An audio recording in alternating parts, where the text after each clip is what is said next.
I think Manisha हम पहले से बात कर चुके हैं, राइट? रिचा, सॉरी रिचा, हम पहले बात कर चुके हैं ना? रिचा, मेरी आवाज आ रही है आपको? Yes sir. हम पहले मिल चुके हैं ना शायद, आई यस थिंक, जहाँ सर। तक मुझे याद है। Yes sir. ठीक है, मेरे अगर वॉइस में कोई डिस्टर्बेंस हो तो मुझे बताना, ठीक है? श्योर। और जो भी हम क्लासेस करते हैं हम उसको रिकॉर्ड करते हैं ताकि आप इन फ्यूचर इसको रिवॉच कर सकें, क्योंकि आगे बहुत सारे ऐसे टॉपिक्स हैं जो आपको पहली बार में समझ में नहीं आएंगे। मे भी आपको थोड़ा बहुत कम रहे, या फिर बहुत सारी जो कमांड लाइन होती है वो नहीं आती इतना समझ में, तो आपको कई बार वीडियो रिपीट करनी पड़ती है, राइट? इसलिए सारी वीडियोस हम रिकॉर्डेड करते हैं, क्योंकि दूसरा इंपॉर्टेंट पार्ट, मतलब इसलिए रिकॉर्डेड करने का मेन रीज़न कि हर क्लास इंपॉर्टेंट है, राइट? हर क्लास में डिपेंडेंट है एक दूसरे पे, right? It's not a agreement, it's not a plan, right? कि आप सिलेबस पढ़ेंगे, 2-4 क्वेश्चन याद कर लेंगे, देन आप, ठीक है? ये ऐसा नहीं है। हर क्लास इंपॉर्टेंट है, हर क्लास डिपेंडेंट है। अगर आप आज ज्वाइन नहीं करेंगे तो आपको कल समझ में आएगा, राइट? कोशिश करें ज्वाइन टू क्लास, क्लास बंद ना करें। और अगर आप मिस हो जाती है कोई क्लास, तो आप पुरानी जो लास्ट क्लासेस हमने की थी वो घर पे देख के आए, ठीक है? अगर आप नहीं करेंगे ऐसा तो आपको आपके 2 दिन वेस्ट हो जाएंगे, ना आपने कल ज्वाइन किया ना आज आपको कुछ समझ में आएगा, ठीक है? तो ये चीज़ें आपको कुछ ध्यान रखनी पड़ेगी। सिलेबस सिर्फ 2 महीने का है। सिलेबस खत्म होने के बाद आप अपने रास्ते रहेंगे, मैं अपने रास्ते, ठीक है? तो ये आपको ध्यान देना है। बाकी जो भी गाइड होगा मैं बिल्कुल प्रोवाइड कराऊंगा, जो भी डॉक्यूमेंट्स होंगे, जो भी कमांड लाइन होगी, मैं आपको प्रोवाइड कराऊंगा। और इसमें सबसे इंपॉर्टेंट है लैब प्रैक्टिस, राइट? लैब के लिए जितने भी रिसोर्सेस हैं वो आपको प्रोवाइड होंगे, और लैब करना आपकी रिस्पॉन्सिबिलिटी है, राइट? कोई प्रॉब्लम आती है आप मुझे भी पूछ सकते हैं, ठीक है? सीसीएनए का सबसे इंपॉर्टेंट होती है लैब प्रैक्टिस। अगर आप ऑनलाइन की प्रैक्टिस नहीं करेंगे, सीसीएनए आपको वेस्ट जाएगा, ठीक है? आपका टाइम भी दोनों वेस्ट जाएगा। सिर्फ 2 महीने का सिलेबस है, तो इस चीज़ को थोड़ा ध्यान रखें। आप थोड़ा सा सीरियस होके पढ़ाई करें, ठीक है? और आपको जैसा पहले बताया कि ऐसा नहीं होगा कि आप सोचिए कि 2-4 क्वेश्चंस याद कर लूँगा, मेरे इंटरव्यू में, क्योंकि ये प्रोफेशन, प्रोफेशन को इसी करके होता है कि हम इसमें वो चीज़ें सीखते हैं जो कोई भी ऑर्गेनाइजेशन, राइट? हम इसमें कुछ चीज़ें नहीं सीखते जिसकी ज़रूरत नहीं है, क्योंकि सिस्को इस हमेशा सर अपना sorry to bother you. Hello. Hello, मेरी आवाज़ आ रही है? हाँ जी, बताइए। Sir your voice is not clear. It's cracking. It's cracking. My voice is breaking, right? Use headphones, exactly sir. Use headphones. और अगर आप 4G यूज कर रहे हैं तो आप, मेरी वॉइस क्रैक ब्रेक हो सकती है, राइट? क्योंकि 4G में इतनी बैंडविड्थ नहीं मिलती आपको कि मतलब प्रॉपर क्लास हो पाए। अगर फिर भी डिस्टर्बेंस होती है तो एक बार कॉल डिस्कनेक्ट करके रिकनेक्ट कीजिए आप,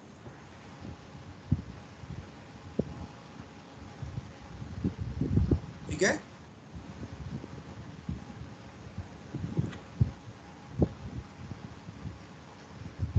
सो पहले हम कुछ बेसिक क्वेश्चंस हैं उनका थोड़ा सा आंसर देख लेते हैं। लाइक जैसे फर्स्ट इज सीसीएनए, राइट? ये तो आपको सबको पता है सीसीएनए क्या है। Cisco certified network association, right? ये सिर्फ सर्टिफिकेशन, एक सर्टिफिकेशन है, राइट? जो कौन प्रोवाइड कराता है? Cisco, right? और सिस्को क्या है? Cisco is a vendor, is a organization, ठीक है? एक ऑर्गेनाइजेशन है जो एक सर्टिफिकेशन प्रोवाइड कराती है, जिसको हम सीसीएनए बोलते हैं, ठीक है? जैसे Microsoft, Microsoft is a vendor, उसी तरह सिस्को एक कंपनी है। अब सिस्को क्या करती है? सिस्को नेटवर्क से रिलेटेड जितने हार्डवेयर है उनको बनाती है और उनके लिए सॉफ्टवेयर या सर्विसेज प्रोवाइड कराती है, ठीक है? तो नेटवर्क से रिलेटेड सॉफ्टवेयर डेवलप करना है इसका, और नेटवर्क रिलेटेड जितने हार्डवेयर है उनको मैन्युफैक्चरिंग करना है और उनके लिए मैनेज करना है, ठीक है? तो ऑलरेडी जो वर्किंग है, मुझे नहीं लगता कि आपकी कंपनी होगी जिसमें सिस्को यूज ना हो रहा होगा, क्योंकि सिस्को इज एवरीवेयर, हर जगह है, हर ऑर्गेनाइजेशन इसको यूज करती है, ठीक है? बट एक चीज ध्यान रखना, सिस्को एक अकेली कंपनी नहीं है जो इस तरह का काम करती है, और भी इसके कॉम्पिटिटर हैं, राइट? बट हम सिस्को ही सर्टिफिकेशन क्यों पढ़ते हैं? कि सिस्को का मार्केट जो है बहुत अच्छा है, बहुत बड़ी मार्केट पे उसने कैप्चर कर रखा है, ठीक है? जैसे मैं आपसे बात करूँ कि लाइक स्मार्टफोन है, तो सैमसंग भी एक ऑर्गेनाइजेशन है, एप्पल के भी मिलते हैं, माइक्रोमैक्स के भी, मल्टीपल वेंडर्स हैं, राइट? लेकिन आप बोल सकते हैं Apple and Samsung is a world leader, right? वो उनका बहुत बड़ा मार्केट शेयर है, ठीक है? उसी तरह सिस्को जैसे 30 कंपनियां हैं, राइट? अगर मैं टॉप की बात करूं तो सिस्को, जूनिपर टॉप पे आते हैं, ठीक है? सिस्को एंड जूनिपर, शायद आपने सुना हो जूनिपर, ठीक है? तो ये टॉप पे आते हैं। उसके अलावा कई वेंडर्स हैं, राइट? जैसे एटी, like Palo Alto, like Alcatel Lucent, like Arista, Aruba, डीलिंग, हाँ, फोर्टिकेट, और हाँ सोनिक बॉल है, ठीक है। तो ऐसे तकरीबन 30 से ज़्यादा कंपनियां हैं जो इस तरह का काम करती हैं। हाँ बहुत सारे, ठीक है। बट अब क्वेश्चन आता है कि जैसे सिस्को सीसीएनए देता है उसी तरह जूनिपर एक जीएनसीआई देता है, जूनिपर सर्टिफिकेशन। तो अब क्वेश्चन आता है कि मैं सिस्को की क्यों करूँ, जूनिपर की क्यों क्यों ना करूँ। तो इसका रीज़न ये है कि 60% जो मार्केट है वो सिर्फ सिस्को के पास है, राइट। और 40% मार्केट में तकरीबन 30 से ज़्यादा कंपनी है। और अगर हम सिस्को और जूनिपर दो बड़े वेंडर को अगर हम मिक्स कर दे जाए तो तकरीबन 80% से ज़्यादा मार्केट पूरे वर्ल्ड का कैप्चर करके रखा है। तो अब 20% मार्केट में तकरीबन 28 से ज़्यादा कंपनी है। कंसेप्ट सबके अलग अलग है? नहीं, कॉन्सेप्ट एक है, ठीक है। मैं आता हूँ इस क्वेश्चन पे। अब फॉर एग्जांपल एक और क्वेश्चन आज जैसे आपने पूछ लिया तो इसके बारे में हम डिस्कस कर लेते हैं। For example I am done CCNA, now I am capable to work on Cisco hardware. अब क्वेश्चन आता है कि मैं किसी कंपनी को ज्वाइन करता हूँ वो जूनिपर हार्डवेयर यूज करती है, राइट। तो क्या मैं उनको कॉन्फ़िगर कर पाऊंगा कि नहीं कर पाऊंगा। देखो इसके छोटा सा आंसर में आपको इसका मिल जाएगा कि सीसीएनए में हम क्या सीखेंगे। सीसीएनए में हम इंटर नेटवर्किंग के कॉन्सेप्ट सीखेंगे और उन कॉन्सेप्ट को सिस्को आईओएस पे कमांड लाइन के थ्रू कैसे कॉन्फ़िगर कर सकते हैं उसके लिए कमांड लाइन सीखेंगे, राइट। अब इंटर नेटवर्किंग के जो कॉन्सेप्ट हैं वो सेम रहेंगे, इससे कोई फर्क नहीं पड़ता कि किस वेंडर की आप राउटर स्विचेस यूज कर रहे हैं, चाहे सिस्को हो, जूनिपर हो, कुछ भी हो। लेकिन जो वे ऑफ कॉन्फ़िगरेशन है वो हर वेंडर का अलग होता है। जैसे सिस्को अपने राउटर्स में आईओएस रन करता है, एक ऑपरेटिंग सिस्टम है जिसको हम आईओएस बोलते हैं, राइट। तो जो हम कमांड पढ़ेंगे वो आईओएस की कमांड पढ़ेंगे। लेकिन जूनिपर राउटर अपने अपने हार्डवेयर में जुनोस ओएस यूज करता है। अब दो डिफरेंट ऑपरेटिंग सिस्टम की कमांड लाइन कभी सेम नहीं होगी।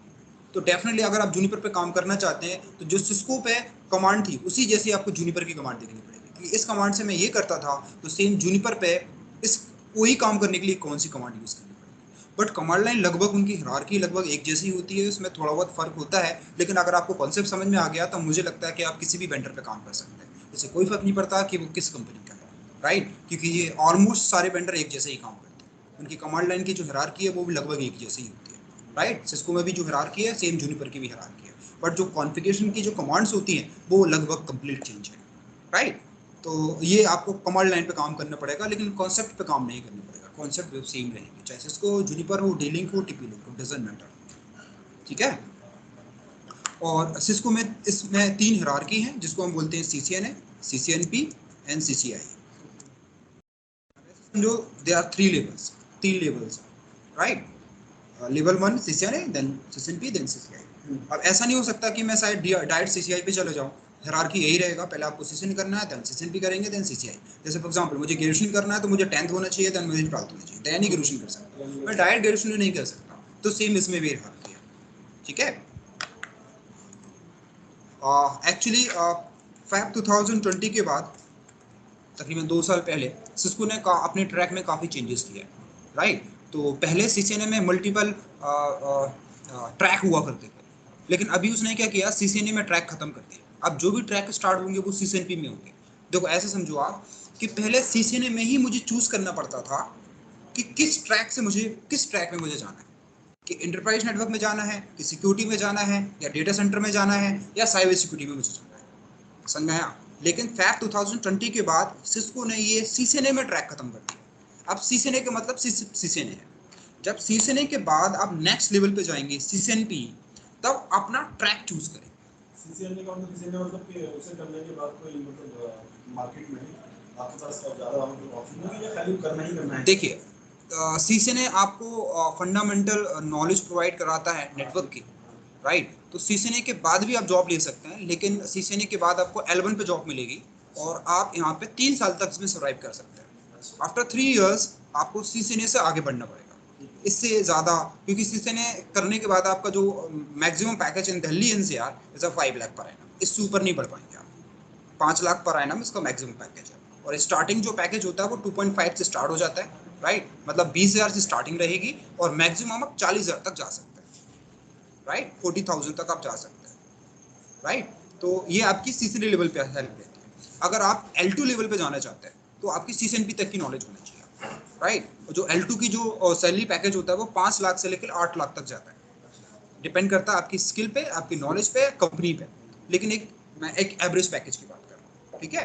आफ्टर 3 इयर्स आप 8 लाख के पैकेज तक जा सकते हैं, ठीक है। देन आप L3 स्टार्ट होता है तो अब 8 टू लेकर 20 लाख तक का उसका पैकेज होता है L3, राइट। लेकिन L3 में आपको मिनिमम 5 साल का एक्सपीरियंस होना चाहिए, इससे नीचे आप L3 नहीं जा सकते, ठीक है। और ये चीज़ें काफ़ी हद तक डिपेंड करती हैं आपकी नॉलेज पे, राइट। आपके पास आप कितना स्ट्रॉन्ग टेक्निकल नॉलेज है, क्योंकि देखो आप जब किसी कंपनी को ज्वाइन करते हैं तो वहाँ पे आपको काम करना होता है, लेकिन आपको यही पता नहीं है कि काम करना कैसे, तो डेफिनेटली वो ऑर्गेनाइजेशन क्यों हायर करेगी आपको, right. So we are responsible for complete network, क्योंकि नेटवर्क से ही बिजनेस रन करते हैं। अगर किसी भी कंपनी का नेटवर्क डाउन होता है तो उसका बिजनेस भी डाउन होता है। तो नेटवर्क बिजनेस नहीं करता, नेटवर्क की हेल्प से बिजनेस होता है, ठीक है। तो नेटवर्क इन सॉफ्टवेयर मिलके कंपनी का बिजनेस को ईजी कर देते हैं, राइट। इसलिए किसी भी ऑर्गेनाइजेशन में नेटवर्क और सॉफ्टवेयर बहुत इंपॉर्टेंट है। अगर नेटवर्क डाउन या सॉफ्टवेयर डाउन तो कोई भी डिपार्टमेंट काम नहीं कर सकता, राइट। जब डिपार्टमेंट काम नहीं कर सकते तो उनका आउटपुट उनको नहीं मिलेगा, ठीक है। और मुझे नहीं लगता ऐसी कोई भी ऑर्गेनाइजेशन है जो विदाउट सॉफ्टवेयर और नेटवर्क पे काम करती है। आप ऐसी कोई भी कंपनी बता दो किसी भी ट्रैक किसी भी फील्ड की जो विदाउट कंप्यूटर काम करती है, राइट। नहीं है, कोई भी ऑर्गेनाइजेशन है। इससे कोई फर्क नहीं पड़ता कि फाइनेंस ऑर्गेनाइजेशन है, केमिकल इंडस्ट्री है, पेट्रोल केमिकल इंडस्ट्री है, कोई भी इंडस्ट्री हो, ये सारे कंप्यूटर्स पे रन करते हैं। और जहाँ पे कंप्यूटर होगा वहाँ पे होगा कंप्यूटर नेटवर्क। और कंप्यूटर नेटवर्क को मैनेज करने, कंप्यूटर नेटवर्क बनाने के लिए आपको चाहिए नेटवर्क हार्डवेयर। और जब जहाँ पे नेटवर्क हार्डवेयर होंगे उन हार्डवेयर को मैनेज करने के लिए आपको कुछ बंदे चाहिए होंगे जिसको बोलेंगे नेटवर्क इंजीनियर, राइट, जो उन हार्डवेयर को मैनेज करेगा। लेकिन ऐसा क्यों है कि मार्केट के अंदर से मैं भी आज मार्केट में हूँ, नेटवर्क के रिसोर्सेज लिमिटेड, सर्वर का बहुत सारे मिलते हैं। देखिए सबसे पहली बात यह है कि नेटवर्क में डेली चेंजेस नहीं होते, राइट। नेटवर्क में जो चेंजेस होते हैं वो कम होते हैं, राइट। तो बेसिकली आपको एक बहुत बड़े नेटवर्क के लिए बहुत सारे बंदे रखने की जरूरत नहीं है ना। एक जो टीम होगी 8-10 लोगों की टीम एक पूरे कंप्लीट नेटवर्क को मैनेज कर देगी।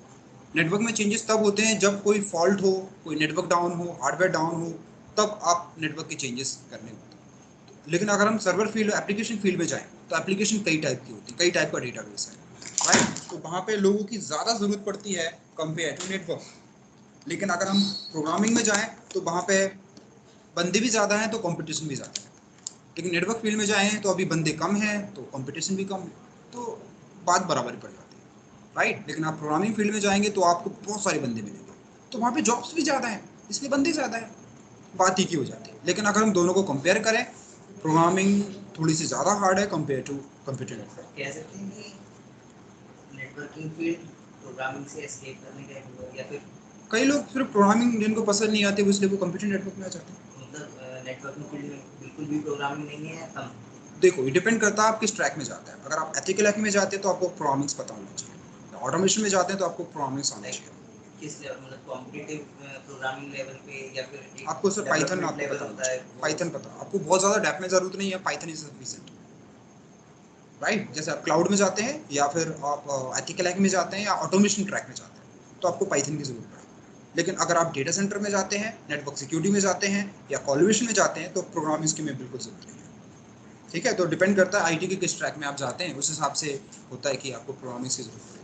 बट जहाँ तक मेरा एक्सपीरियंस रहा, मैं प्रोग्रामिंग से ज़्यादा खास लेना था नहीं होता है, बट हमें स्क्रिप्टिंग की थोड़ी ज़रूरत पड़ती है, पाइथन स्क्रिप्टिंग की, नेटवर्क ऑटोमेशन के लिए, ठीक है। आपका नाम क्या है, शायद मिल चुके हैं हम?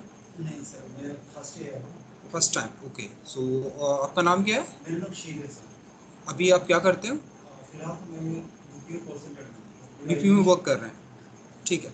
सो मेरा एजुकेशन बैकग्राउंड एक्चुअली मैंने बीएससी कर रखा है, बीएससी कंप्यूटर साइंस। हाँ हाँ, तो फैमिली कांस्टेंट है, मुझे यूपी में जॉब कितने टाइम से वर्क कर रहे हैं बीपीयू में? काफ़ी 10 प्लस ईयर्स है। मैं तो आपने कभी सोचा नहीं कि आपको track choose, BPU is good for 2 to 3 years, right, इससे ज़्यादा करियर नहीं हो उसमें। फैमिली का कुछ सोचा नहीं, मेरे फादर एक्सपायर है, मैं फैमिली के जो भी रेस्पॉन्सिबिलिटी मेरे ऊपर ही था, सिस्टर्स मेरे वो सब छोड़ ओके, के मैंने पहले भी प्लान किया था फाइनेंशियली, मैं उसमें आना तो चाहता था बट नौकरी नहीं मिली। ओके।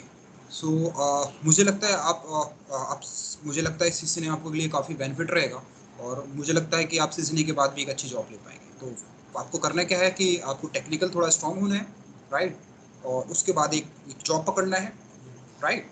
और जॉब पकड़ने के बाद कुछ 1 या 1.5 साल काम करना है, राइट। उसके बाद अपनी टेक्नोलॉजी को एनहेंस करते रहना। देखो इसमें पढ़ने के लिए बहुत कुछ है, इसमें एक ही चीज़ मैटर करता है, आपका टेक्निकल स्किल, बाकी कुछ भी मैटर नहीं करता। आपने क्या ग्रेजुएशन में कर रखा है, आपने पास में क्या रखा है, आपका कम्युनिकेशन है या नहीं है, इससे कोई फर्क नहीं पड़ता, राइट। क्योंकि जब नेटवर्क डाउन होता है तो आपकी सिर्फ कमांड लाइन काम आती है, ना आपके रिलेशन काम आते हैं, ना आपकी डिग्री काम आती है उससे, राइट। तो इसमें सिर्फ टेक्निकल स्किल मैटर करती है, बाकी इसमें कुछ भी मैटर नहीं करता, ठीक है। सो हम रिसेंटली ट्रैक के बारे में थोड़ा डिस्कस कर लेते हैं। तो ये सब ट्रैक देखने के लिए आप सिस्को की वेबसाइट है उस पर जा सकते हैं। तो सिंपली क्लिक ऑन cisco.com।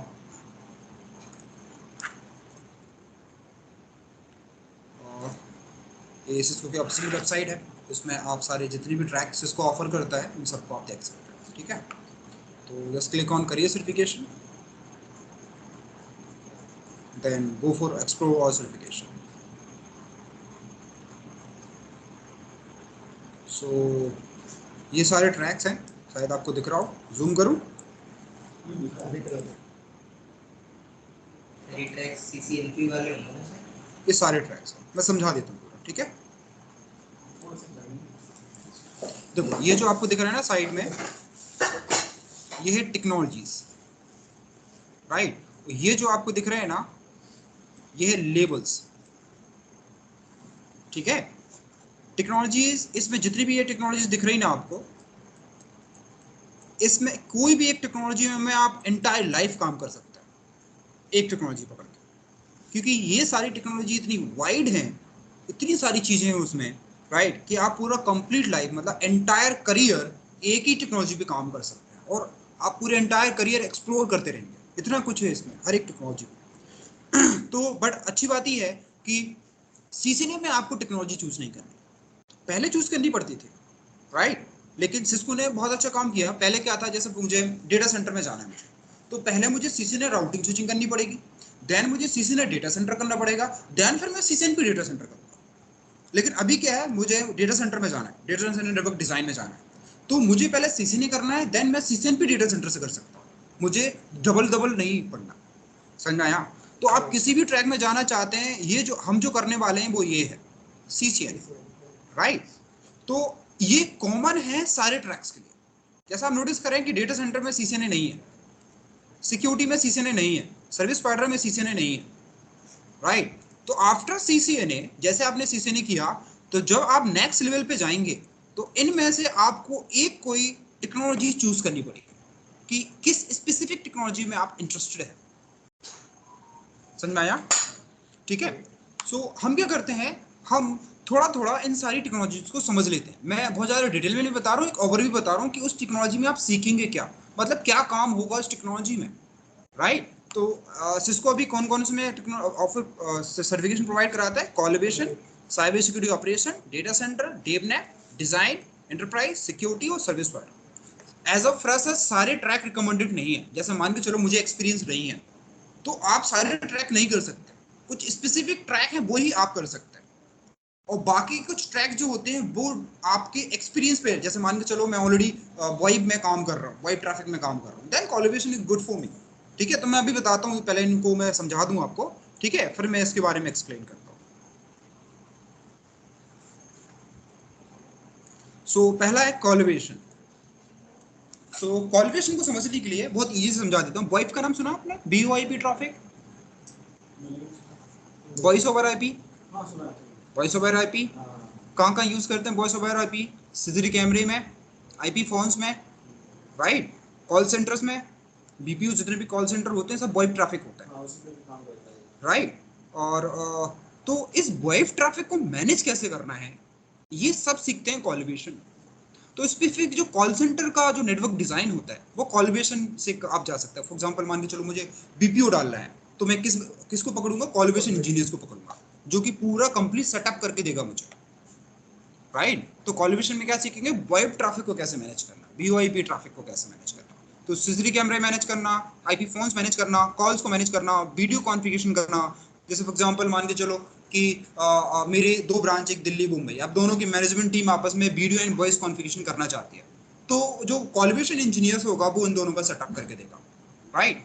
लेकिन आप बोलेंगे सर हम तो व्हाट्सएप से भी कर लेते हैं, लेकिन देखो जब उनका वीडियो कॉन्फ़िगरेशन होगा तो उसमें उनके जो वीडियो ट्रैफिक ड्रॉप नहीं होगा। तो ये हमें मेक श्योर करना होता है कि जब कोई मैनेजमेंट टीम बात कर रही हो तो इनकी वॉइस एंड वीडियो बहुत क्लियर हो, ठीक है। जैसे आप व्हाट्सएप कॉलिंग करते हैं तो कभी ब्लर हो रहा है, कभी ड्रॉप हो रहा है, कभी वॉइस ब्रेक हो रही है, ऐसा नहीं होना चाहिए, राइट। तो हमें QoS को लगाना होता है, क्वालिटी ऑफ सर्विस टॉपिक होता है जो हम कॉन्फ़िगर करते हैं, राइट, राउटर्स पे, तो वो एक डेडिकेटेड बैंडविड्थ के थ्रू वो ट्रैफिक को भेजता है। अब ऐसा समझो क्यूओएस क्या होता है कि हम राउटर को बोलेंगे कि आप कितना भी बिजी हो, लेकिन जब भी वॉइस ट्रैफिक आए, मतलब वीडियो ट्रैफिक आए, तो सबसे पहले उसको जाने दो, बाकी सब ट्रैफिक को होल्ड पे डाल दो, राइट। तो कॉल सेंटर नेटवर्क डिजाइन में सबसे इंपॉर्टेंट ट्रैफिक क्या है उनके लिए? Voice traffic.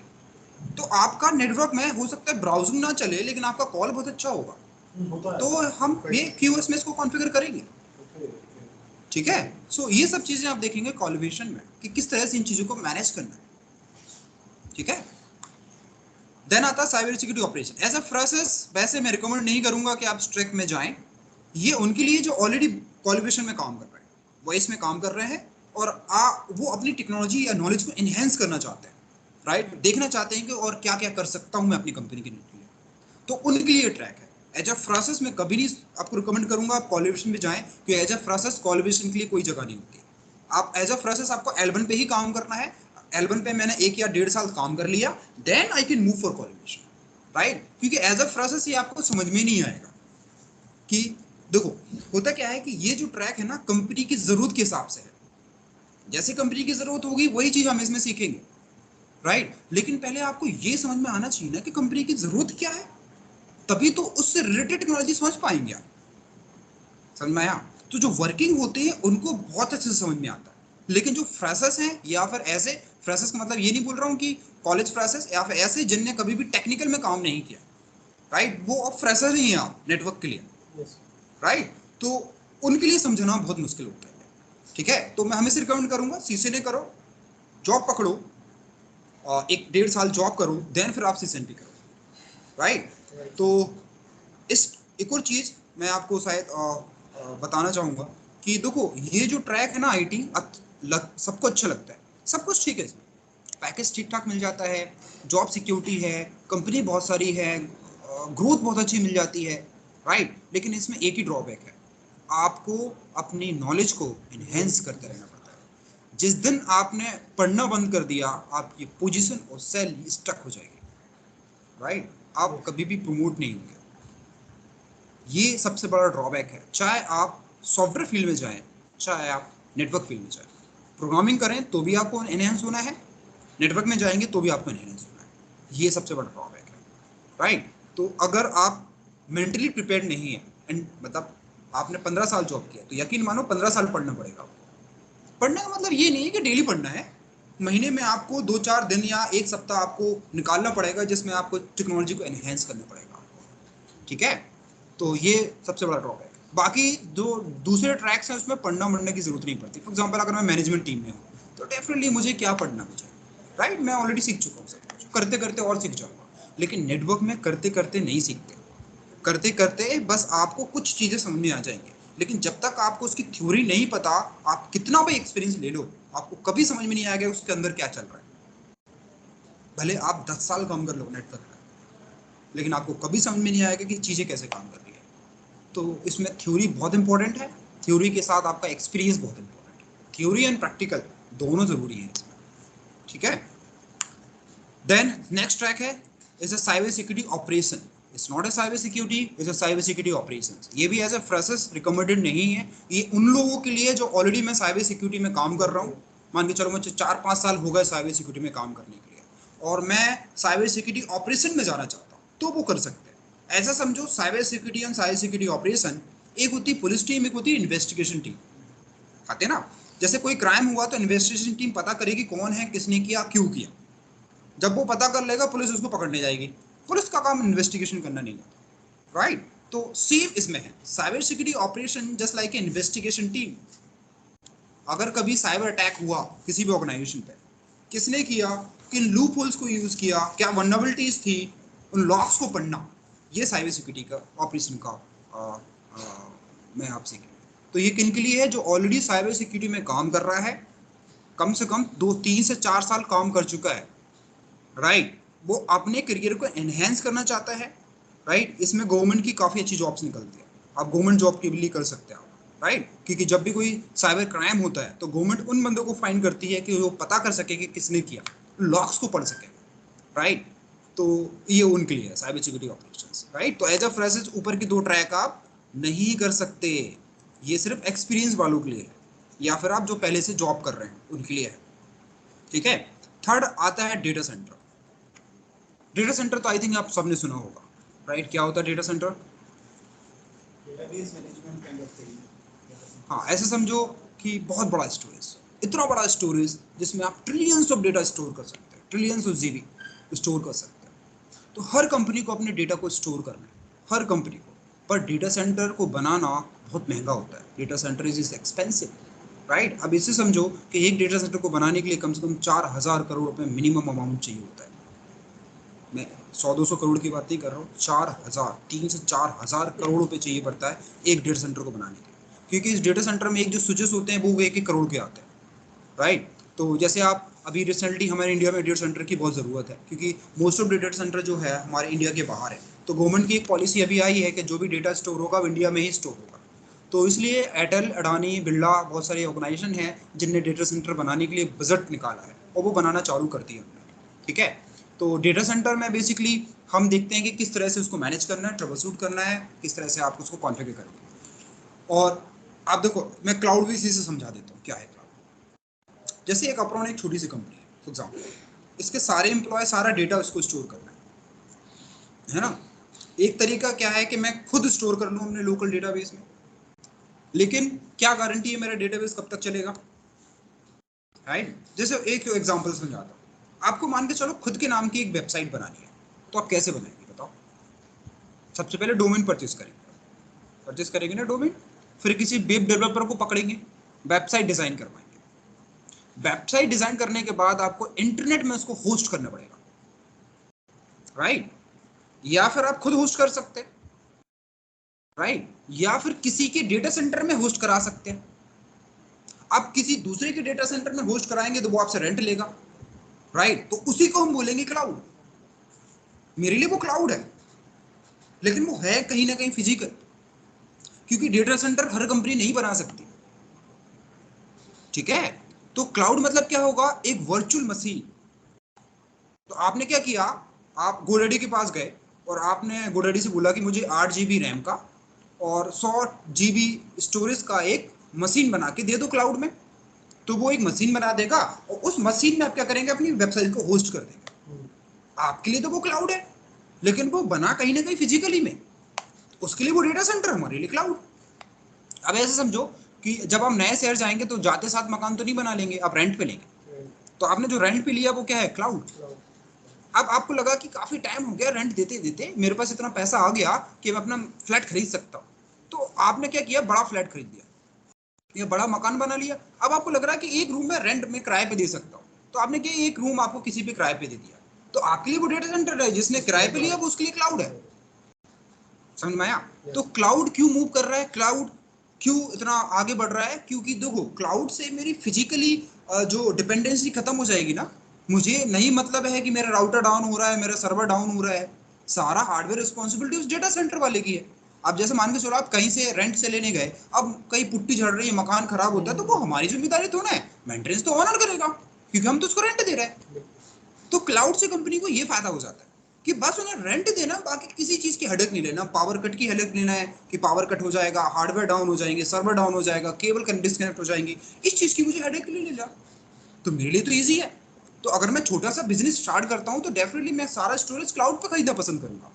लेकिन अगर मेरा बिजनेस बहुत बड़ा हो गया, जैसे मान के चलो आपकी फैमिली बड़ी हो गई, तो डेफिनेटली मकान खरीदना पसंद करेंगे उस टाइम। अब जैसे कि पेटीएम है, आपको लगता है पेटीएम बड़ा ऑर्गेनाइजेशन है, लेकिन अभी भी वो, उसके पास इतना पैसा नहीं है कि वो खुद का डेटा सेंटर बना सके, इसलिए उसने कंट्रोल एस में अपना डेटा सेंटर को बना के रखा है। मतलब कंट्रोल एस क्या है? एक ऑर्गेनाइजेशन है। ऐसे होता है ना, कई लोग मकान बनाते सिर्फ किराए से देने के लिए, है ना। तो ऐसे समझो कंट्रोल एस है जो डेटा सेंटर बनाता है सिर्फ रेंट पे देने के लिए, ठीक है। तो आप भी कंट्रोल एस से खरीद सकते हैं। तो जैसे दिखा देता हूँ, सिंपली कंट्रोल एस। AWS भी टोटली इसी चीज के लिए। AWS भी क्लाउड सर्विसेज है ना नहीं तो मतलब वो भी सिर्फ भाई। रेंट पे ही देता है। कंट्रोल एस ने हार्डवेयर बनाया, उस हार्डवेयर को वर्चुअली डिवाइड करने के लिए फिर AWS आएगा। मैं AWS का डेटा सेंटर नहीं है, वो डेटा सेंटर में वर्चुअलाइजेशन की टेक्नोलॉजी है। बनाएंगे कैसे? बात समझ में आया? ऐसा समझो मकान आप तो नहीं बनाते ना, राइट? मकान बनने के बाद रेंट आप पे देंगे, आप ही रेंट पे देंगे, राइट? तो जो मकान बनाया वो कंट्रोल एस है, कंट्रोल एस गोडैडी जो मकान बना रहा है, मतलब जो डेटा सेंटर बना रहा है, उस डेटा सेंटर्स पे वर्चुअलाइजेशन की जो टेक्नोलॉजी है वो है AWS अजूरे, जो माइक्रोसॉफ्ट का जो होता है, राइट? वो उनकी वर्चुअलाइजेशन टेक्नोलॉजी है। तो अगर आप डेटा सेंटर करते हैं तो आप उस फिजिकली डेटा सेंटर को मैनेज करना देखते हैं। अगर आप AWS करते हैं तो उस डेटा सेंटर में वर्चुअलाइजेशन टेक्नोलॉजी पे काम करते हैं। समझ में आया? थोड़ा सा क्लियर हुआ डेटा सेंटर क्लाउड? ठीक है। अब नेक्स्ट ट्रैक है डेवनेट। देखो ये जो है ना, ये सिर्फ प्रोग्रामर्स के लिए है, जो ऑलरेडी प्रोग्रामिंग कर रहा है, जिसको जावा सी पाइथन वगैरह आता है और वो नेटवर्क में भी अपना करियर को ट्राई करना चाहता है, तो वो डेवनेट्स कर सकता है। डेवनेट होता है डेवलपमेंट नेटवर्क। इसमें हम नेटवर्क से रिलेटेड जो प्रोटोकॉल्स होते हैं उनको डिजाइन करना देखते हैं, उनको बनाना देखते हैं, राइट? तो अगर आपको प्रोग्रामिंग्स नहीं पता तो ये ट्रैक आपका किसी काम का नहीं है। ये किन के लिए है? जो प्रोग्रामर्स है, ठीक है? या फिर आपको जब प्रोग्रामिंग में इंटरेस्टेड है तो आप डीनेट में जा सकते हैं। इसमें भी काफी अपॉर्चुनिटी है, क्योंकि देखो नेटवर्क से रिलेटेड जो प्रोटोकॉल्स होंगे बना उनको वही पाएगा जिसको नेटवर्क की नॉलेज होगी। जिसको नेटवर्क की नॉलेज ही नहीं है वो उससे रिलेटेड प्रोटोकॉल्स कैसे बना लेगा? तो ये ट्रैक उन्हीं के लिए है। समझ में आया? कोई स्पेसिफिक लैंग्वेज जो इसमें बहुत ज्यादा? बिल्कुल, इसमें आपको प्रोग्रामिंग अच्छी होनी चाहिए आपकी, उसके बाद आप इसमें नेटवर्क को सीखेंगे। इसमें आप प्रोग्रामिंग नहीं सीखेंगे, जो आपको प्रोग्रामिंग पहले से करके आनी है, एप्लीकेशन है, प्रोग्रामिंग अप्लाई करनी है। हाँ, प्रोग्रामिंग जो प्रोटोकॉल्स है उनको बनाना है, इसमें हम ये सीखेंगे, ठीक है? तो एज अ फ्रेशर्स आप डेटा सेंटर जरूर कर सकते हैं, as a freshers data centre पे जॉब मिल जाती है, ठीक है? एज अ फ्रेशर्स ये भी नहीं करना आपको। देन आता है डिजाइनिंग। एज अ फ्रेशर्स ये भी नहीं करना आपको। डिजाइनिंग होता है नेटवर्क को डिजाइन करना, राइट? तो आप खुद ही सोचो, जब आपको नेटवर्क नहीं पता तो डिजाइन क्या करेंगे आप? तो डिजाइनिंग किन के लिए है? जिनको कम से कम मिनिमम 10 ईयर्स का एक्सपीरियंस है और वो नेटवर्क आर्किटेक्चर पोस्ट पे जाना चाहते हैं, राइट? नेटवर्क आर्किटेक्चर जिसमें वो नेटवर्क को डिजाइन करेगा, तो उसके लिए फिर आप CCDA कर सकते हैं। सीसीडीए सीसीडीए जो होता है वो नेटवर्क आर्किटेक्चर के लिए होता है। ये उनके लिए है जो कम से कम 10 ईयर्स प्लस एक्सपीरियंस हो सकता, ठीक है? ये काफी अच्छी पोस्ट है, इसमें पैकेज बहुत अच्छा जाता है। अब ऐसे समझो, आप मान के चलो विप्रो को नोएडा सेक्टर 2 में एक कंपनी डालनी है। विप्रो ने बोला कि मेरे यहाँ पे 5000 एम्प्लॉय रहेंगे, राइट? आप 5000 एम्प्लॉय के लिए नेटवर्क बनाना, किस तरह के हार्डवेयर चाहिए हमें, किस तरह का कॉन्फ़िगरेशन होगा, तो ये सारा नेटवर्क आर्किटेक्चर बना के देगा। अब नेटवर्क आर्किटेक्चर ने पूरा डिजाइन बनाया, राइट? अब उस डिजाइन में जो जिस तरह ये रैक होती है ना, केबलिंग होती है, ये केबलिंग करने के लिए एक डिपार्टमेंट होता है जिसको बोलते हैं hardware and network engineer. It's not a network engineer, जैसे हार्डवेयर एंड नेटवर्क इंजीनियर, जिसको हार्डवेयर इंजीनियर बोलते हैं। वो क्या करेगा? सारे रैक्स में केबलिंग करेगा, रैक्स को बनाएगा, पूरा कंप्लीट फिजिकली केबल्स को लेट डाउन करके जाएगा। फिर काम स्टार्ट होगा नेटवर्क इंजीनियर का, राइट? अब नेटवर्क इंजीनियर क्या करेगा? जो नेटवर्क आर्किटेक्चर ने जो कॉन्फ़िगरेशन बताया है, जो प्लानिंग बताई है, उस प्लानिंग के हिसाब से उन हार्डवेयर को कॉन्फ़िगर करेगा, ठीक है? जैसा उसको नेटवर्क चाहिए होगा विप्रो को, उस हिसाब से वो क्या करेगा? सारे को कॉन्फ़िगर करेगा। तो नेटवर्क इंजीनियर को ऐसे हार्डवेयर से कोई मतलब नहीं है, तो it's not a hardware and network engineer. Hardware and network engineer Jetking कराता है, राइट? हमें इस ट्रैक में हार्डवेयर से खास लेने देना नहीं है। We don't care about the hardware.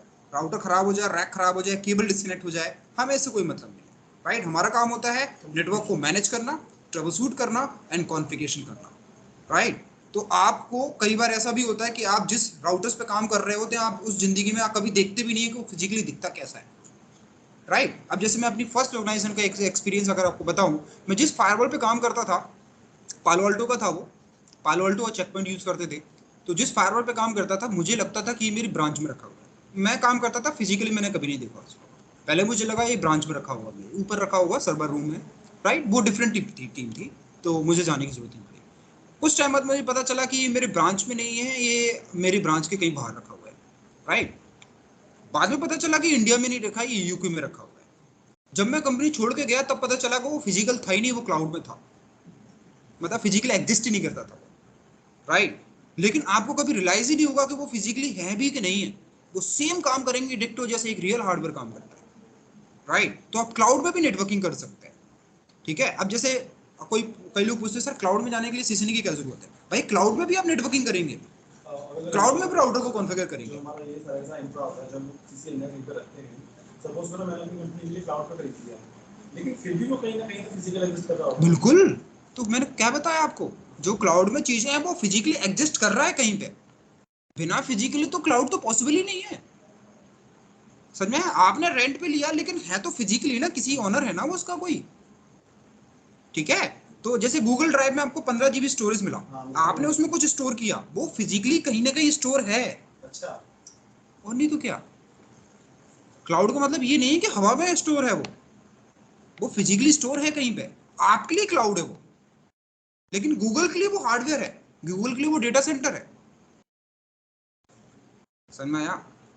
ठीक है। आप AWS सीख के आप खुद का भी क्लाउड बना सकते हैं, पैसा इन्वेस्ट करो, हार्डवेयर खरीदो, इंटरनेट कनेक्शन लो, लोगों को क्लाउड सर्विसेज दो। लेकिन उसके लिए चाहिए बहुत सारा पैसा, 1-2 लाख में काम नहीं होगा, करोड़ों की जरूरत पड़ेगी इसमें, ठीक है। और उन पे काम करने के लिए कुछ टेक्निकल बंदे की जरूरत पड़ेगी। जैसे गूगल आपको क्लाउड सर्विसेज देता है, आप अपना खुद का भी क्लाउड सर्विस दे सकते हैं, लोगों को स्टोरेज दे सकते हैं, लोगों को वर्चुअल मशीन बना के दे सकते हैं आप। क्लाउड सिर्फ वर्चुअल स्टोरेज नहीं है, इससे कहीं बढ़कर है वो। जो आप फिजिकली देख रहे हैं ना यहाँ पे, वो सब क्लाउड में मिल सकता है। जैसे मेरा फिजिकली लैपटॉप है, इसमें मान के चलो मेरी 16 GB रैम है, 1 TB हार्ड डिस्क है, यही सेम हार्डवेयर मैं क्लाउड में बनवा सकता हूँ। मैं उसको सिर्फ एक्सेस लूंगा, हार्डवेयर रिसोर्सेज मेरे लैपटॉप के नहीं यूज होंगे, वो क्लाउड में यूज होंगे। पर अच्छी बात है, क्लाउड में बनाने के लिए इन फ्यूचर मुझे 32 GB चाहिए तो मैं इंक्रीज करा सकता हूँ अपनी मेमोरी, मुझे हार्डवेयर चेंजेस नहीं करना। मैं उसको इंडिविजुअली खरीद सकता हूँ क्या? बिल्कुल।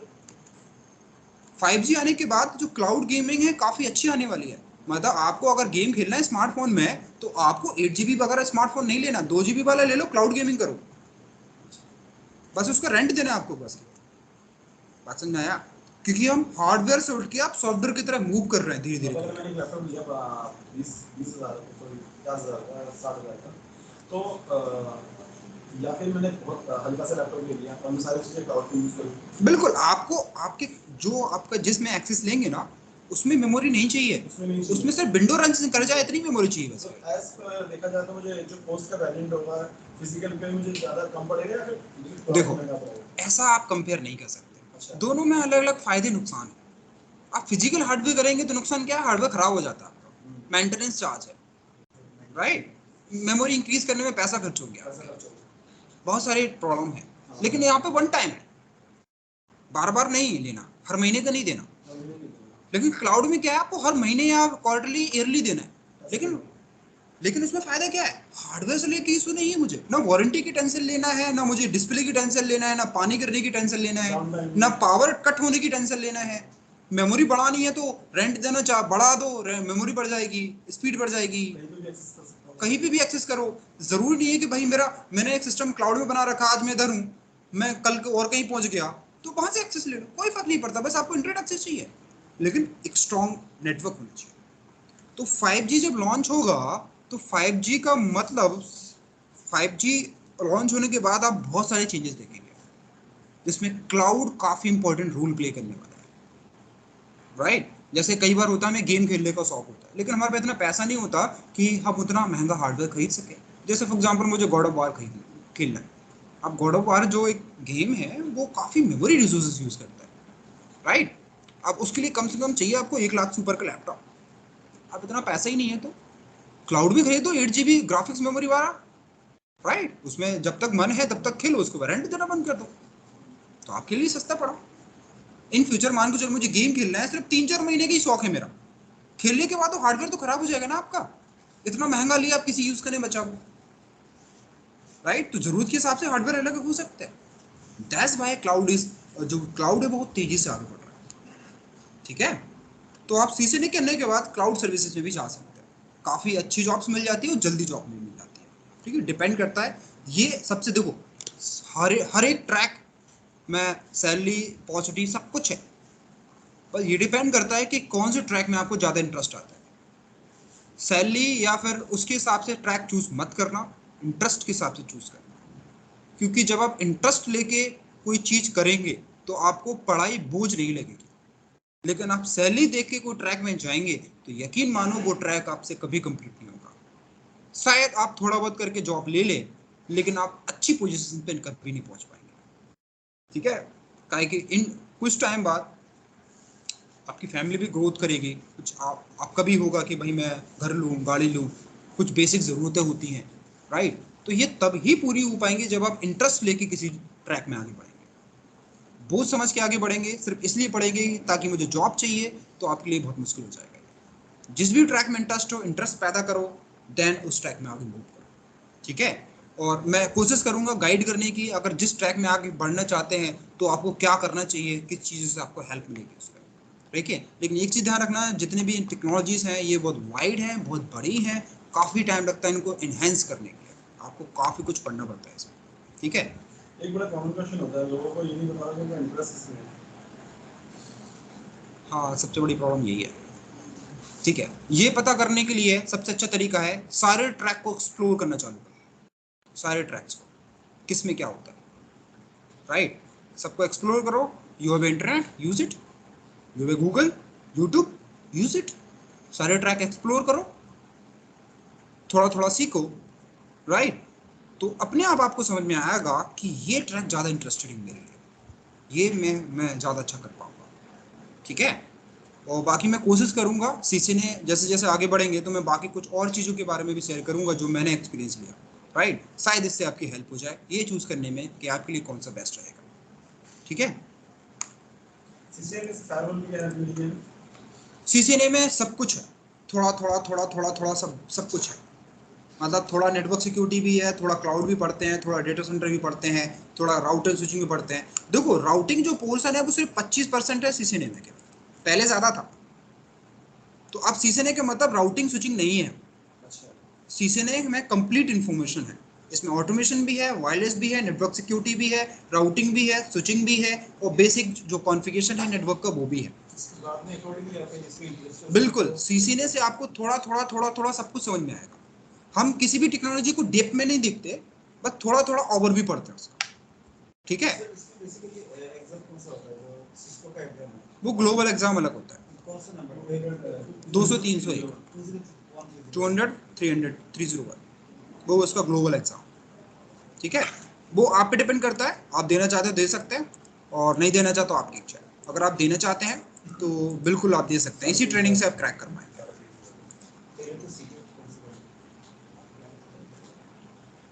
ठीक है, देन आते हैं सिक्योरिटी। तो basically is a network security, right. तो इस पे आप बेसिकली वर्क करते हैं फायरवॉल्स, वीपीएन, पॉलिसीज, यूजर्स को कंट्रोल करना। जैसे आपने नोटिस किया होगा कि जब आप ऑर्गेनाइजेशन में जाते हैं तो आप जिस यूज़र आईडी पासवर्ड से लॉगिन करते हैं आपको हर चीज़ का एक्सेस नहीं मिलता, कुछ लिमिटेड एक्सेस मिलता है। तो अब ये कंट्रोल कहाँ से कर रहे हैं, ये कंट्रोल कर रहे हैं फायरवॉल्स के थ्रू, राइट। जैसे आप वर्क फ्रॉम होम करते हैं तो आप एक पब्लिक आईपी के थ्रू रिमोट कनेक्शन लेते हैं, तो जो वीपीएन टनल किस कौन बना रहा है, फायरवॉल। तो ये सब हम यूजर्स के क्रिएट करना, यूजर्स के रिटर्न क्रिएट करना, ये सब नेटवर्क सिक्योरिटी देना, ये सब फायरवॉल का काम होता है। ठीक है, तो अब ये सिक्योरिटी में पड़ता है। एक और चीज़, कई लोग कंफ्यूज होते हैं 3 ट्रैक्स में, एक होता है नेटवर्क सिक्योरिटी,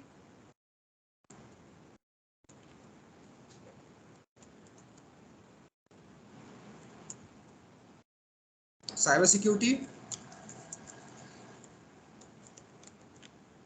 एथिकल हैकिंग।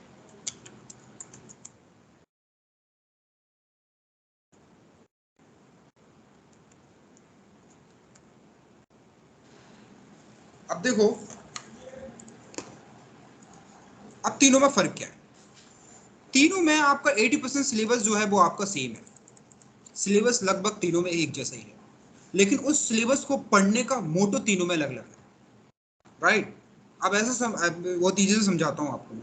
आपने डॉस अटैक का नाम सुना है आपने? एक अटैक होता है, एक साइबर अटैक है। अगर आप नेटवर्क सिक्योरिटी करेंगे तो डॉस अटैक को डिफेंस करना सीखेंगे, अटैक करना नहीं सीखेंगे, डिफेंस सीखेंगे उसका। अगर आप साइबर सिक्योरिटी करते हैं, अगर डॉस अटैक हो जाता है, किसने किया, क्यों किया, किन वल्नरेबिलिटीज को यूज किया, उसके लॉग्स पढ़ना, राइट, ये सब साइबर सिक्योरिटी वाले का काम होगा। एथिकल हैकिंग में आप डॉस अटैक करना सीखेंगे, उसको डिफेंस करना नहीं सीखेंगे। आप समझ में आया तीनों में फर्क? राइट, ये मैंने बहुत इजी में समझाने की कोशिश की है, टेक्निकली इससे ज़्यादा है वो, लेकिन एक ओवरव्यू आपको समझ में आ गया होगा तीनों में फर्क क्या है। ठीक है, जॉब्स तीनों में है, तीनों में बहुत अच्छा करियर है, क्योंकि जैसे जैसे डिजिटल आगे बढ़ेगा साइबर क्राइम्स बढ़ेंगे और हमें एक अच्छा कुछ बंदे की जरूरत पड़ेगी जो सिक्योर कर सके हमारे नेटवर्क। ठीक है, अब समझ में आया तीनों में फर्क? तो अगर आप एथिकल हैकिंग में जाना चाहते हैं तो एथिकल हैकिंग के लिए तीन चीजें बहुत जरूरी है, एक CCNA, दूसरा Linux, very important for ethical hacking, right? क्योंकि जो हैकिंग होती है वो विंडो से नहीं होती, पहली बात तो आपको ये समझना होगा। विंडोज सिर्फ नॉन टेक्निकल डिपार्टमेंट्स के लिए होता है, ऑफिशियली काम करने के लिए। अगर मैं क्लास नहीं दे रहा होता तो मैं लिनक्स इंस्टॉल करके रखता मेरे अपने लैपटॉप में, राइट? तो Linux is very important for ethical hacking, और इधर आप साइबर सिक्योरिटी में भी जाते हैं तब भी बहुत इंपॉर्टेंट है। नेटवर्क सिक्योरिटी में लिनक्स का ज़्यादा यूज नहीं है, अगर आप नेटवर्क सिक्योरिटी में जाते हैं तो आपको लिनक्स नहीं करना, राइट? और तीसरा पाइथन। पाइथन हमें डेप्थ में नहीं पता होना चाहिए, लेकिन पाइथन की जो बेसिक स्क्रिप्टिंग है वो आपको आना चाहिए, राइट? और एक और चीज़ कि जहाँ तक मुझे लगता है कि इन सारे ट्रैक्स में जो सबसे टफेस्ट ट्रैक है, सबसे हार्डेस्ट ट्रैक है, वो है एथिकल हैकिंग। क्यों है ऐसा? क्योंकि जो हैकर होता है ना उसको सब कुछ पता होता है, उसको प्रोग्राम्स भी आना चाहिए, प्रोग्रामिंग भी पता होता है, उसको नेटवर्क भी पता होता है, उसको वल्नरेबिलिटीज भी पता होता है, उसको लिनक्स भी पता होता है। अब ऐसा समझो, मान के चलो मुझे किसी कंपनी में साइबर अटैक करना है, राइट? जो पहले से अटैक मौजूद हैं उन सबकी डिफेंस भी मौजूद है, समझ में आया? जैसे डॉस अटैक है, हमें पता है डॉस अटैक होता है, तो उसको रोकने के लिए भी मेथड है। आप नहीं कर सकते किसी भी कंपनी में डॉस अटैक, राइट? अब मुझे किसी कंपनी में साइबर अटैक करना है तो सबसे पहले मुझे वल्नरेबिलिटीज पता करनी पड़ेगी। वल्नरेबिलिटीज मतलब लूप होल्स नेटवर्क के।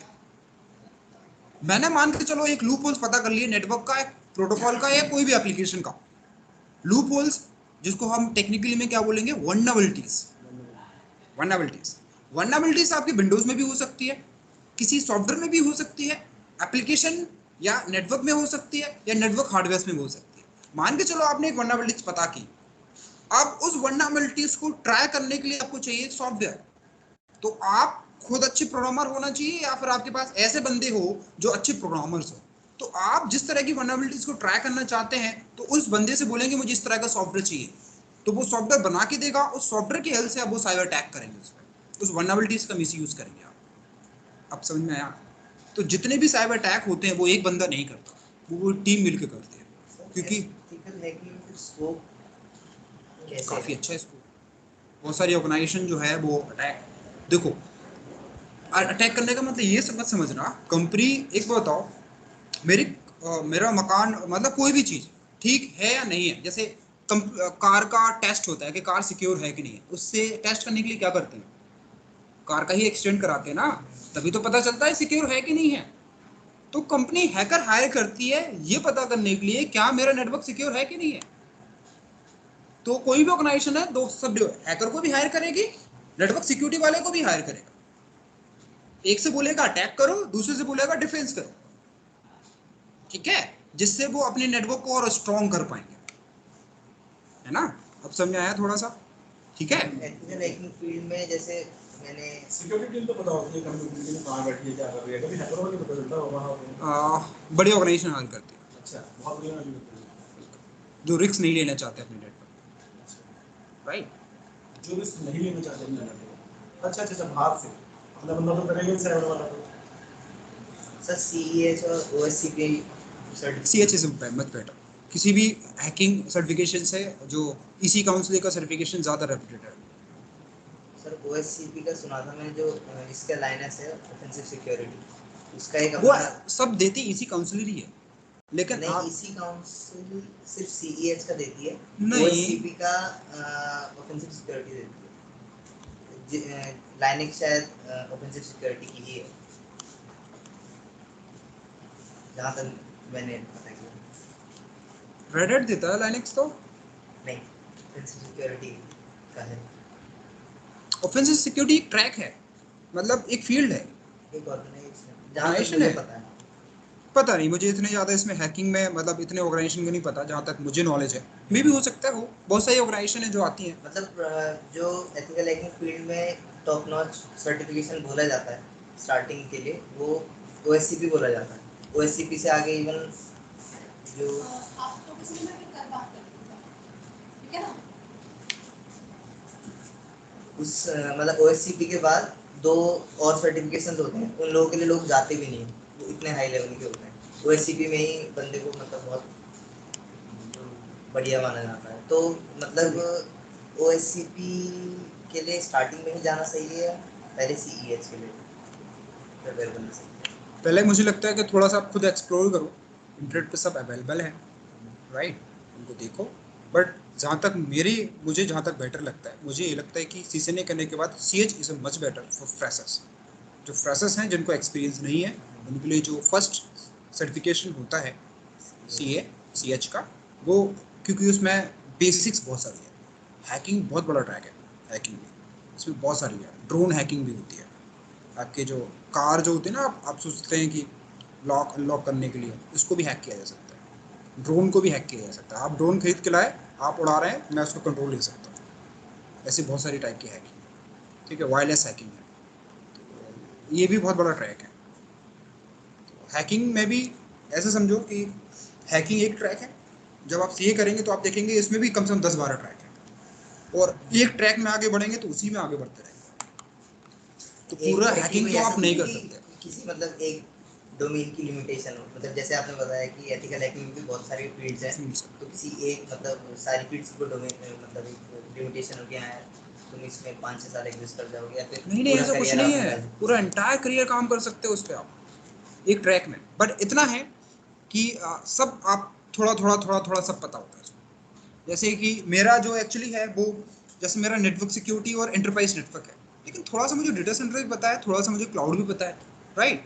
तो ऐसा भी नहीं होता, क्योंकि सारी टेक्नोलॉजी एक साथ यूज होती हैं। जब आपको थोड़ा बहुत भी नहीं पता तो थोड़ा मुश्किल होता है समझना कि क्लाउड का क्या यूज है, लेकिन आपको बेसिक्स पता होना चाहिए क्लाउड कैसे काम करता है। आपको डेप्थ में नहीं जाना, बट बेसिक्स पता होना चाहिए, ठीक है।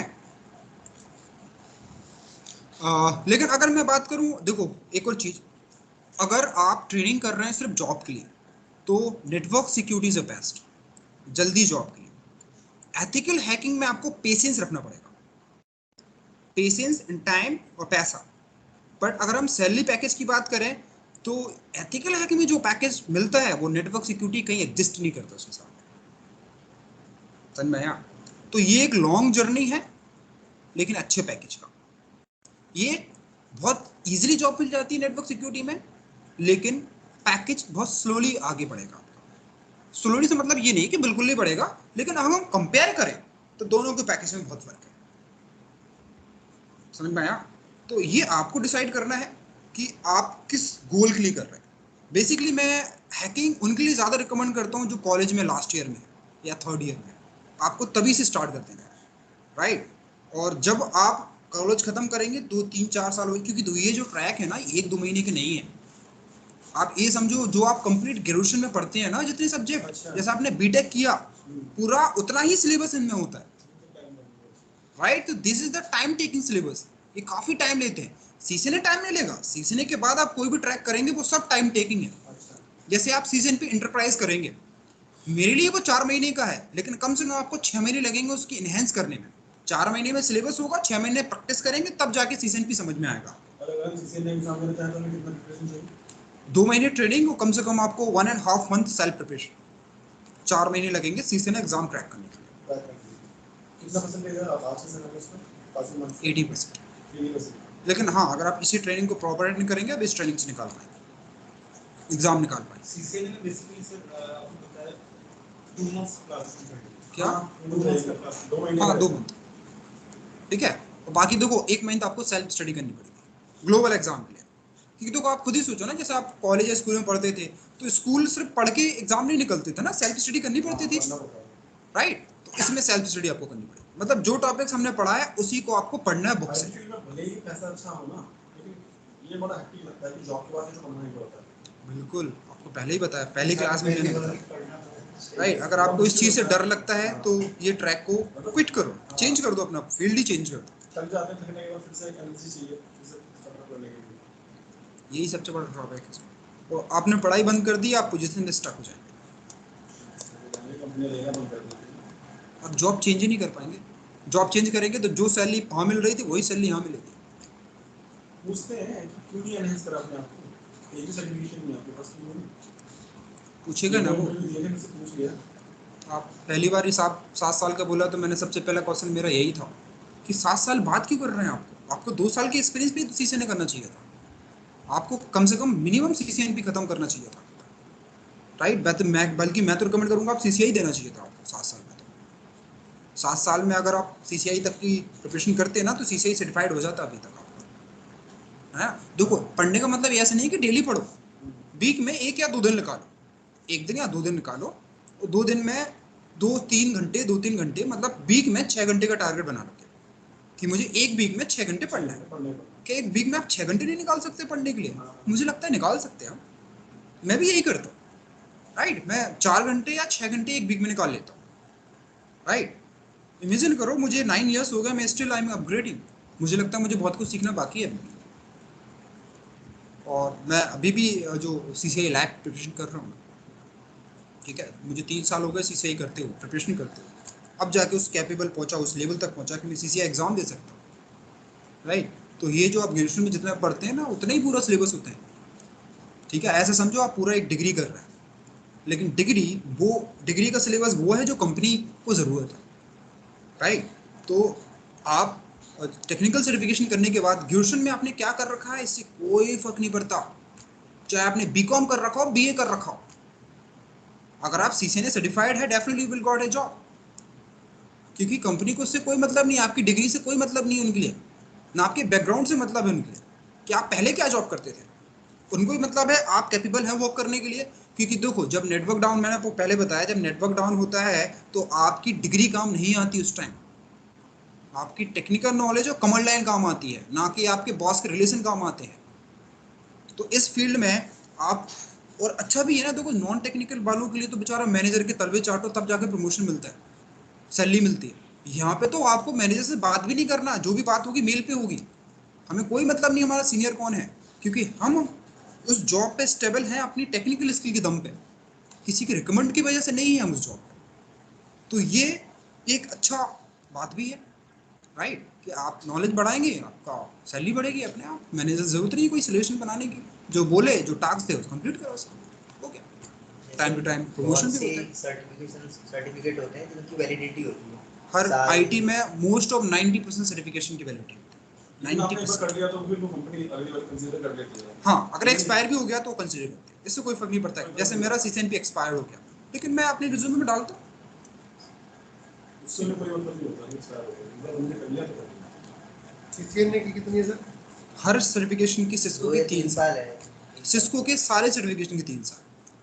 आप सोचो सीसीआई 1.5 लाख का एग्जाम है, 3 साल बाद एक्सपायर हो जाएगा।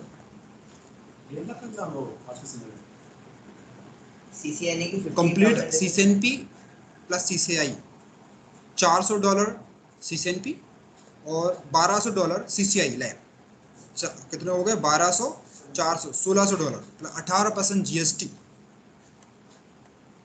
1600 18% लगा लो इसका, $1800 हो गए। आज के समय में सीसीएनए का कॉस्ट है ये तकरीबन $300 तकरीबन पड़ता है, 18% जीएसटी लगा के घूम फिर के 30,000 तक पहुँचता है। अच्छा,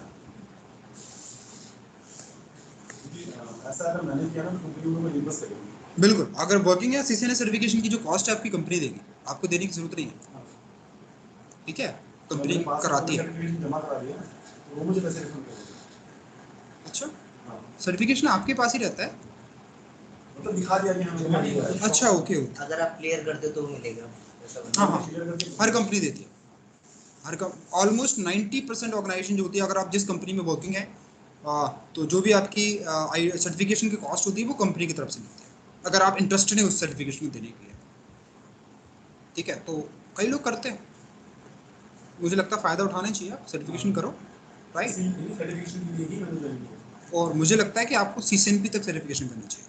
हाँ, पहले सीसीएनए में करो। बिल्कुल, पहले आप सीसीएनए करो, इनहेंस करो, 2 महीने का, 1 महीने की प्रैक्टिस करो, 3 महीने लो CCNA के लिए, 3 महीने बाद CCNP स्टार्ट करना, उसमें 4 महीने प्लस 4 महीने प्लस आपको 2-3 महीने लैब।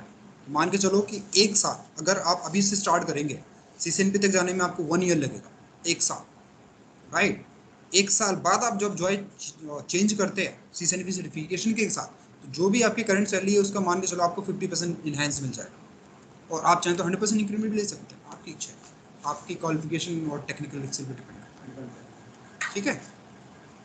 तो एग्जाम कितने दिन बाद होता है फिर इसका? ये कभी भी हो सकता है, आप हर वीक में 1-2 एग्जाम होता है, तो हर मंथ में 2-3 एग्जाम डेट निकलती है। अभी नोट करो जो भी एग्जाम, जैसे सिस्को ने किया कि इस मंथ में 4 डेट पे एग्जाम होगा, तो 4 में जो भी डेट अच्छे लगे। कितनी बार अटेम्प्ट कर सकते हैं? कितनी बार? सिर्फ एक बार? नहीं, एक एग्जाम फीस में एक ही बार। हाँ, ऐसे अटेम्प्ट थोड़ी होंगे कि आप लिमिटेड अटेम्प्ट थोड़ी होंगे, कितनी बार होगा? एक बार फीस जमा की, एक अटेम्प्ट में लगा, फेल हो गया तो दोबारा फीस जमा कर। हाँ, फीस जमा करना पड़ेगा, अटेम्प्ट जितने मर्जी ले लो। अटेम्प्ट तो कितना भी लगा, तो ये जरूरी होता है क्या क्रैक करना? मतलब 80% मार्क करेंगे तो पास हो जाएंगे, तो सर्टिफाइड हो जाएंगे, नहीं होंगे तो फेल हो जाएंगे आप। मतलब ये CCNA करने के बाद वो क्रैक करना ही पड़ेगा, कंपलसरी है? वो डिपेंड करता आप पे, अगर आप करेंगे। देखो CCNA मैंने सर्टिफिकेशन किया है नहीं किया, दोनों में फ़र्क कितना है। सर्टिफिकेशन करने के बाद आपका जो जॉब इंटरव्यू है वो ज़्यादा आएंगे, और सर्टिफिकेशन नहीं किया तो जॉब इंटरव्यू आपके पास कम आएंगे, क्योंकि मुझे मान के चलो 10 बंदों को हायर करना है, तो मैं 10 में से पहले उन बंदों को प्रेफर करूंगा जो सर्टिफिकेशन करके आए। उनमें से मेरे अगर रिक्वायरमेंट फुलफिल नहीं होती तो मैं उन बंदों को चांस दूंगा जो सर्टिफिकेशन करके नहीं आए, क्योंकि जब आप सर्टिफिकेशन आपके पास नहीं होता है तो उसको लंबा इंटरव्यू लेना पड़ता है, आपको पूछना होता है कि आपको नॉलेज है भी कि नहीं।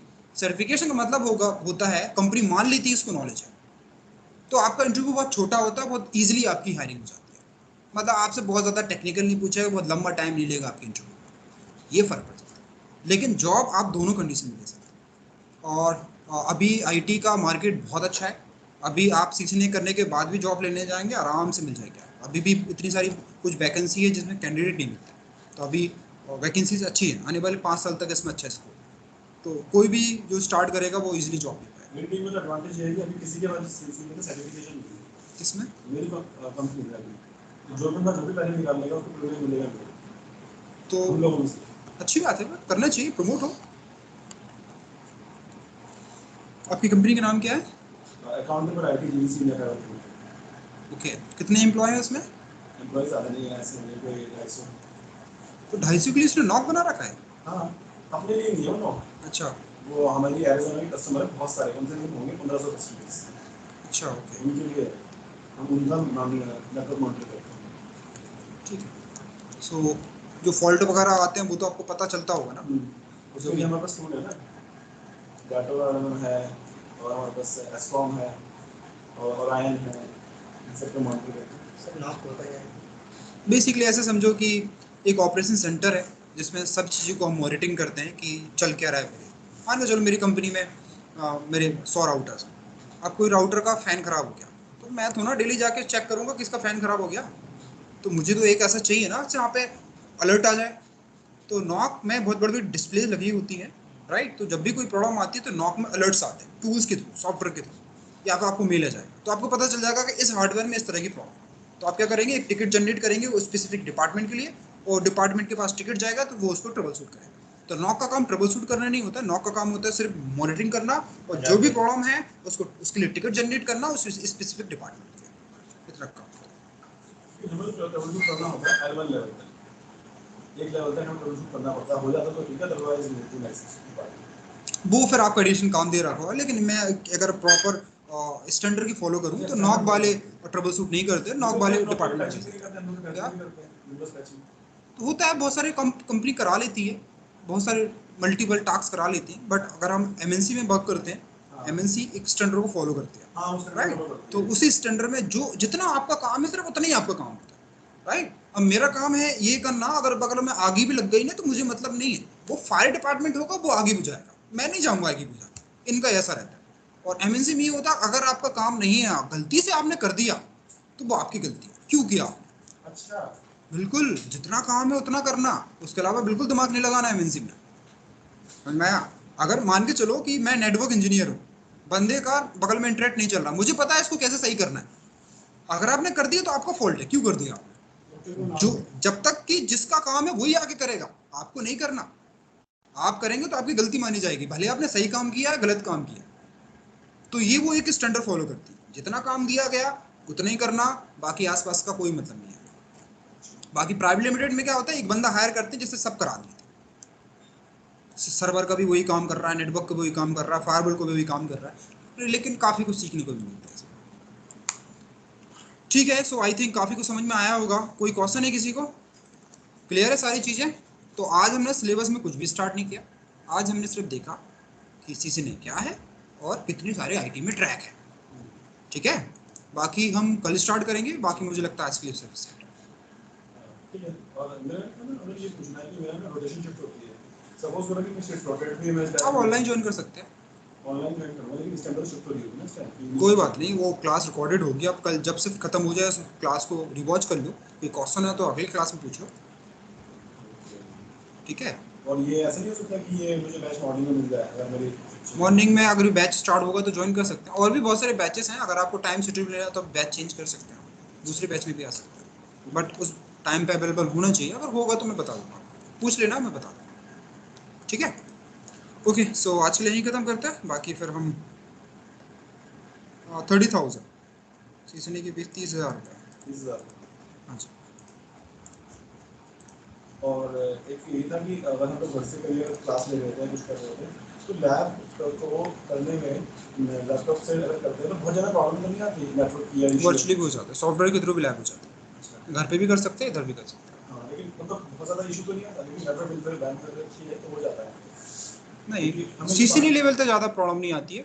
CCNP में आपका लैपटॉप अच्छा होना चाहिए, हार्डवेयर उससे अच्छे होनी चाहिए। क्योंकि ऐसा ना हो कि अभी वहाँ पे कुछ चल नहीं रहा है, कुछ प्रॉब्लम आ रहा है। देखो, CCNA तक की सारी लैब के लिए 4 GB वाला लैपटॉप सफिशिएंट है। CCNP तक के लिए आपको 8 GB वाला लैपटॉप चाहिए। लैपटॉप में प्रॉब्लम नहीं, लैब को वहाँ एक्सेस होने में प्रॉब्लम आए घर पे। नहीं, कोई प्रॉब्लम नहीं, हो जाएगा। ठीक है, सो आज के लिए बाकी यहीं ख़त्म करते हैं, बाकी हम कल स्टार्ट करते हैं। ठीक है।